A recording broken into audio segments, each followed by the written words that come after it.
India में लोग bike दो रीजंस की वजह से खरीदते हैं, एक परफॉर्मेंस और एक माइलेज। और ये दोनों का जो एक प्रॉपर मिक्सचर होता है ना, वो एक बहुत स्वीट स्पॉट है 125 सीसी का। और उसी स्वीट स्पॉट को राज करता है यहाँ पे होंडा की हॉर्नेट 125। और इस बाइक में वो आपको सारी चीजें मिल जाती है जो कि आपको एक नॉर्मल 125 सीसी में मिलती है। उसके अलावा यहाँ पे बहुत सारे ऐसे एडिशनल चीजें हैं जो यहाँ पे आपको ऑफर होती है होंडा कंपनी की तरफ से। मैं आपको ज्यादा टेक्निकल स्पेक्स में आपको नहीं लेके जाऊंगा क्योंकि वो चीज आप ब्रोशर से भी देख सकते हो, नंबर्स वगैरह ब्रोशर से देख सकते हो। मैंने ये बाइक को ऑलमोस्ट एक हफ्ते से मैं इस बाइक को ड्राइव कर रहा हूँ। ऑलमोस्ट 200 से ज्यादा किलोमीटर मैंने इस बाइक को यहाँ पे चला दिया है। तो एकदम जो रियल टाइम की जो चीजें हैं, सस्पेंशन कैसा काम कर रहा है, ब्रेक कैसा काम कर रहा है, जब आप सिटी में चला रहे हो तब आपको कैसा इसका परफॉर्मेंस निकल के आ रही है, हाईवे पे आपको कैसा परफॉर्मेंस मिल रहा है। क्योंकि इस सेगमेंट में अगर आप देखोगे तो NS 125 आती है, एक्सट्रीम 125 आती है, रेडर 125 आती है, बट उनसे ये ज्यादा बाइक ज्यादा अच्छी क्यों है? सबसे पहले बाइक के जो फ्रंट लुक है उसके बारे में पहले बात कर लेते हैं। तो जैसे आप इस बाइक के फ्रंट लुक पे आओगे तो आपको एक चीज यहाँ पे नोटिस होगा कि इसकी जो डिजाइन है वो बहुत हद तक इसके जो होंडा 750 आती है आई गेस, उससे यहाँ पे आपको मिलता जुलता यहाँ पे मिलता है। जिसमें आपको जो हेडलाइट्स है वो आपको यहाँ पे कंप्लीटली रिफ्लेक्टर बेस्ड जो LED सेटअप है वो यहाँ पे आपको मिल जाती है,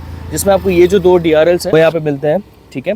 एंड यहाँ पे आपको जो हेडलाइट है, मतलब जो लो बीम है, वो आपको यहाँ पे काम करता है। And this is for the high beam, let me show you, this is for the high beam. एक चीज है भाई कि 125 सीसी सेगमेंट में मैंने जितने भी सारी बाइक्स अभी तक चलाई है उन सारे में से मुझे इसका जो परफॉर्मेंस है वो बहुत ऐसे अच्छा लगा। एक्सट्रीम 125 में यहाँ पे आपको प्रोजेक्टर सेटअप मिलता है, बट वहाँ पे आपको लाइट्स उसकी भी अच्छी है, बट जब हम उसे कंपेयर करेंगे विद दिस होंडा की हॉर्नेट 125, मुझे इसकी लाइट बहुत अच्छी लगती है। इसके रिलेटेड मैं आपको एक डेडिकेटेड वीडियो इसके बाद में आपको बना दूंगा। ओवरऑल जो बाइक की जो लुक है फ्रंट से वो बहुत ऐसे स्टाइलिश और बहुत ऐसे एग्रेसिव भी लगती है। और ऐसा नहीं लगता है कि आपको ये 125 सीसी की जो बाइक है वो यहाँ पे मिलती है, क्योंकि जब आप इस बाइक को ऐसे चलाते भी हो ना, तो जब इस बाइक की जो टैंक की जो प्रॉपर ऐसे शेप वगैरह है, जैसे आप देख पा रहे होगे, ये जो सारे पार्ट है या फिर ये वाली जो पार्ट है, बाइक को एक बहुत ही ऐसे एग्रेसिव और एक मस्कुलर लुक देते हैं।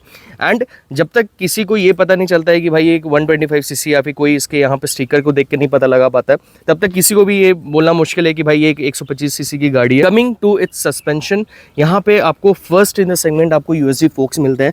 And I kid you not, इसके सस्पेंशन सच में बहुत अच्छे यहाँ पे काम करते हैं। मैं लिटरली आपको बता रहा हूँ, मैंने इस बाइक को ऑलमोस्ट, जैसे मैंने आपको बोला कि 200 किलोमीटर प्लस मैंने इस बाइक को चलाया, तो इसका फ्रंट एंड रियर दोनों ही सस्पेंशन बहुत अच्छा काम करता है। रियर में आपको मोनोशॉक सस्पेंशन यहाँ पे मिल जाते हैं। एंड यहाँ पे जैसे अगर आप ऑफ रोड भी कर रहे हो थोड़ा बहुत, यहाँ पे अगर आप हाईवे पे भी जा रहे हो, जो यहाँ पे आपको परफॉर्मेंस निकल के आती है, स्पीड ब्रेकर्स हो, उबड़ खाबड़ रोड हो या कुछ भी हो, आराम से ये बाइक आपकी जो एकदम सस्पेंशन है बहुत अच्छे परफॉर्म करती है। अब एक और चीज़ है कि भाई USD फोक्स है, तो बहुत सारे लोगों के मन में ये क्वेश्चन आ सकता है कि भाई मेंटेनेंस यहाँ पे बढ़ जाएगी, बट ऐसा नहीं है। जो कंपनी है वो बहुत ऐसे रिसर्च वगैरह करके करती है कि जो इसका जो मेन पर्पस है वो यहाँ पे अच्छे तरीके से यहाँ पे सर्व कर पाए अपना मेंटेनेंस वगैरह को बात वहाँ पे ध्यान में रखने में। हालांकि शोवा के सस्पेंशन, एंड्योरेंस के ब्रेक्स हैं। ब्रेकिंग के बारे में मैं आपको एक चीज़ बोलना चाहूँगा। फ्रंट में आपको, मतलब इसमें टोटल आपको एक ही वेरिएंट देखने को मिलता है। फ्रंट में ABS है, रियर में आपको ड्रम ब्रेक्स मिल जाते हैं।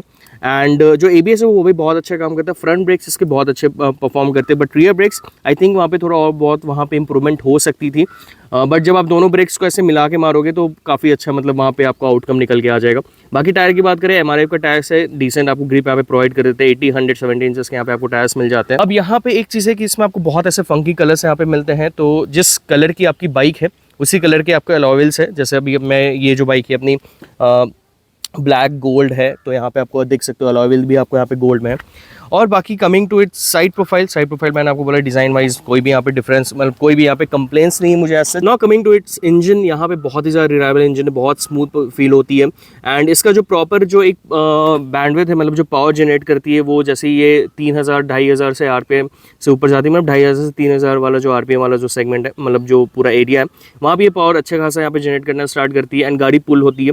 बट यहाँ पे एक चीज़ मुझे क्या लगी कि मैं जब दो बंदे को बैठा के यहाँ पे गाड़ी इस मोटरसाइकिल को चला रहा था, तो यहाँ पे थोड़ा जब चढ़ान पे आई तो वहाँ पे थोड़ा सा बाइक स्ट्रगल कर रही थी। सिंगल राइडर भी अगर आप स्ट्रिप पे लेके जा रहे हो, इवन मैं हाईवे पे भी चलाया था, काफ़ी आराम से 85-90 पे यहाँ पे गाड़ी क्रूज़ करती है। वहाँ तक आपको कोई भी वाइब्रेशन या कोई भी ऐसा सच आपको प्रॉब्लमेटिक चीज़ आपको वहाँ पे नहीं होंगी। बट हाँ, उससे जब आप आगे खींचना स्टार्ट करोगे गाड़ी को, थोड़ा बहुत आपको लगेगा कि भाई बाइक थोड़ी स्ट्रगल कर रही है, तो वो एक चीज़ है। कमिंग टू इट्स एग्जॉस्ट, यहाँ पे बहुत ही ज़्यादा स्पोर्टी जो साउंड है वो यहाँ पे आपको निकाल के देता है। एंड 125 सीसी होने के बावजूद यहाँ पे बहुत ऐसे बेस जो है आपको एग्जॉस्ट में वो पता चलता है। मैं एक काम करता हूँ, मैं आपको एग्जॉस्ट नोट जो है मैं सुना ही देता हूँ, तो स्टार्ट करते हैं।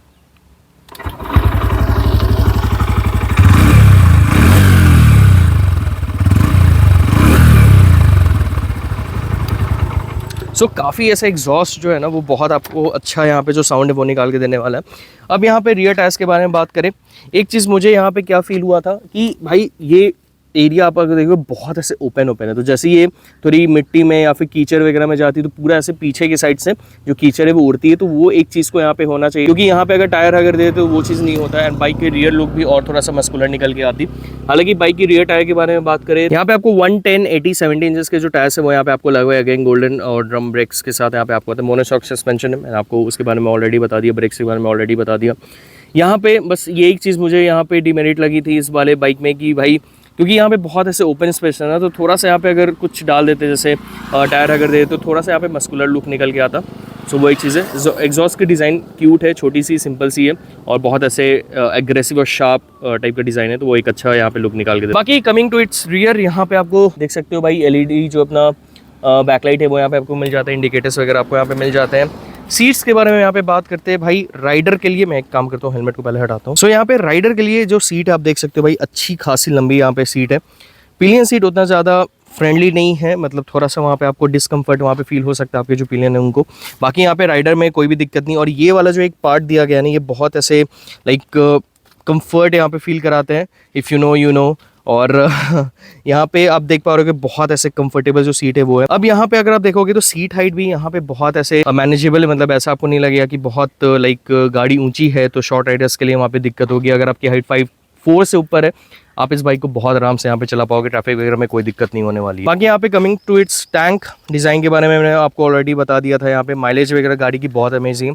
इवन मैं आपको यहाँ पे माइलेज भी इसका मैं शो कर देता हूँ। सो यहाँ पे 54 का जो माइलेज है ये मुझे इस बाइक ने निकाल के दिया है। और ये जो 54 का माइलेज ये कम्प्लीटली यहाँ पे मिक्सड है। गाड़ी को मैंने बहुत अग्रेसिवली चलाया, आराम से चलाया, ऑफ रोडिंग की, ये सारी चीज़ों का मिक्स है। तो यहाँ पे 54 के एमपीएल का माइलेज और अच्छी माइलेज यहाँ पे निकल सकती है, डिपेंडिंग अपॉन कि आप गाड़ी बाइक को कैसे यहाँ पे ड्राइव कर रहे हो। बाकी यहाँ पे फिट एंड फिनिश में भाई मुझे कोई भी कंप्लेंट्स नहीं है, सच में बहुत अच्छा यहाँ पे काम किया है होंडा ने। एंड जो स्विच गियर्स की जो क्वालिटी वो आपको एकदम ऐसा नहीं लगेगा कि कहीं पे भी ऐसा कॉस्ट कटिंग वाला चीज़ है, तो वो एक अच्छी बात है। यहाँ पे सिंगल हॉर्न यहाँ पे आपको मिल जाती है। साथ ही में यहाँ पे आपको TFT जो अपना कंसोल है विद ब्लूटूथ कनेक्टिविटी वो भी यहाँ पे आपको मिल जाती है। एंड इस वाले स्विच से आप इसको टॉगल कर पाओगे। सो इफ़ यू सी यहाँ पे आपको डिस्टेंस टू एम्प्टी यहाँ पे मिल जाता है, सेटिंग्स है, एंड जिसमें आपको अपने फंक्शंस मिल जाते हैं। डिस्प्ले में सारी चीज़ें यहाँ पे आपको मिल जाती है, थीम वगैरह यहाँ पे आप सेट कर सकते हो। जनरल है जहाँ पे आपको ब्लूटूथ वगैरह पे आप कनेक्ट कर सकते हो, अपना सारी चीज़ें हैं, डेट एंड टाइम वगैरह सेट कर सकते हो। बाकी यहाँ पे अगर आप देखोगे तो इस तरफ में अगर आप आओगे तो यहाँ पे आपको रेंज कितना मिलना हुआ है। अभी देखो बाइक जो है ऑलमोस्ट यहाँ पे हाफ टैंक है, मैं आपको वो भी दिखा देता हूँ। देखो हाफ टैंक से थोड़ा सा ऊपर है। एंड अभी भी यहाँ पे जो रेंज है यहाँ पे 452 है। और ये आराम से मैं आपको बताता हूँ ना, अगर आप अच्छे से यहाँ पे ड्राइव करोगे आराम से आपको 550 प्लस का यहाँ पे जो आपको रेंज है वो यहाँ पे निकाल के दे देगी। ऑलमोस्ट यहाँ पे आप मान सकते हो कि 600 620 630 किलोमीटर तक एक फुल टैंक में ये बाइक आराम से आपकी जाएगी, हर टाइप के रोड कंडीशन को मिला के मैं यहाँ पे आपको बता रहा हूँ। अब यहाँ पे देखोगे तो यहाँ पे आपको एक चीज़ मैं आपको दिखाता हूँ, जैसे अगर आप इसको ऐसे छुपा दोगे, देखो तो ये अपना ऐसा चीज़ है कि भाई अगर आप रात के टाइम पे चला रहे हो तो वो ब्लैक हो जाती है। एंड मतलब वो सेंसर लगा हुआ है अपना, तो वो अपना अच्छा से यहाँ पे काम करती है। रियर व्यू मिरर्स में उतना अच्छा आपको विजिबिलिटी नहीं मिलता है, क्योंकि आपकी हाथ की ये वाली जो पार्ट हो जाती है ये आपकी यहाँ पे हाफ ऑफ द वो कवर कर लेती है। अच्छे से अगर आप सेट करोगे फिर भी, तो वो एक चीज़ है। बाकी यहाँ पे आपको क्लच बहुत ज़्यादा लाइट है। ट्रैफिक में मुझे एकदम भी कोई थोड़ा सा भी यहाँ पे मुझे परेशानी नहीं हुई इसके क्लच को लेके कि भाई मतलब बहुत ऐसे हार्ड फील हो रहा है। बाकी सारी चीज़ें, बाकी यहाँ पे आपको 5 स्पीड ट्रांसमिशन मिल जाती है। जब आप इसको हाई रेविंग करोगे तो आपको लगेगा कि वहाँ पे एक और गियर होने चाहिए था, बट कंसिडरिंग 125 सीसी सारी चीज़ों का अच्छे से यहाँ पे R&D करके यहाँ पे बनाया गया है। एंड बाइक की जो पोस्चर है, जब आप इस बाइक को ऐसे चलाते हो तो थोड़ा सा आप आगे ऐसे लीन करते हो, जिसमें कि आपको थोड़ा सा ऐसे स्पोर्टी यहाँ पे फील होता है। और उस वजह से ऐसा नहीं है कि आपको लॉन्ग राइड्स में थोड़ा सा मतलब तो आपको वहाँ पे प्रॉब्लम्स क्रिएट होंगे। बहुत ऐसे कंफर्टेबल आपको राइड यहाँ पे मिलने वाली है। बट वही चीज़ है कि जब आप इस बाइक को ज़्यादा ऐसे रेव करोगे तो जो वाइब्रेशन है उस वजह से आपके हाथ में जो पेन है, नमनेस वगैरह वहाँ पे आ सकती है। बाकी उसके अलावा मुझे ऐसा यहाँ पे कोई कंप्लेंट्स नहीं है। एक दो चीज़ें हैं उसके बारे में मैं आपको बता देता हूँ।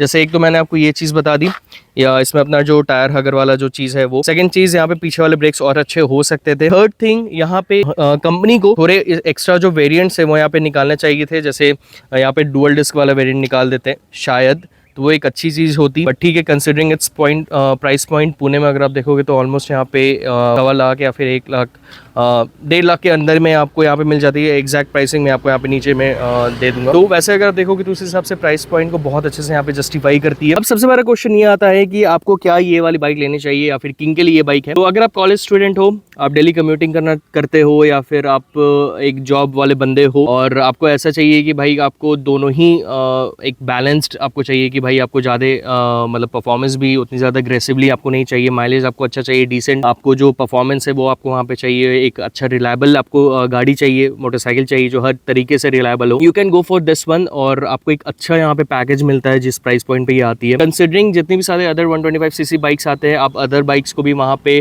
ट्राई कर सकते हो। बट फॉर मी, अगर आप मेरी मानोगे तो I will recommend the Honda hornet 125, क्योंकि यहाँ पे आपको सस्पेंशन अच्छा मिल जाता है, ब्रेकिंग आपको अच्छी मिल जाती है, फिर आपकी रिलायबल गाड़ी अच्छी है, आपको फर्स्ट इन सेगमेंट आपको यूएसडी फोक्स मिल जाते हैं, तो वो एक थोड़ा सा वहाँ पे बाइक के लुक को और ज़्यादा इन्हांस करते हैं। डिज़ाइन आपको काफ़ी अच्छी मिल जाती है और मोस्टली इसका जो डिज़ाइन है वो इंस्पायर्ड है अपनी जो हॉर्नेट 750 आती है उससे। बाकी वीडियो अच्छी लगी तो वीडियो को लाइक करना, चैनल पर नहीं तो चैनल को सब्सक्राइब कर लेना, बेल आइकन को दबा देना और इंस्टाग्राम पे जरूर फॉलो करना। वहाँ पे डेली अपडेट्स और एजुकेशन रील्स आपको वहाँ पे मिलते रहते हैं। तब तक के लिए keep loving, keep supporting, stay tuned, stay safe. This is अचमोटो वर्ल्ड साइनिंग ऑफ।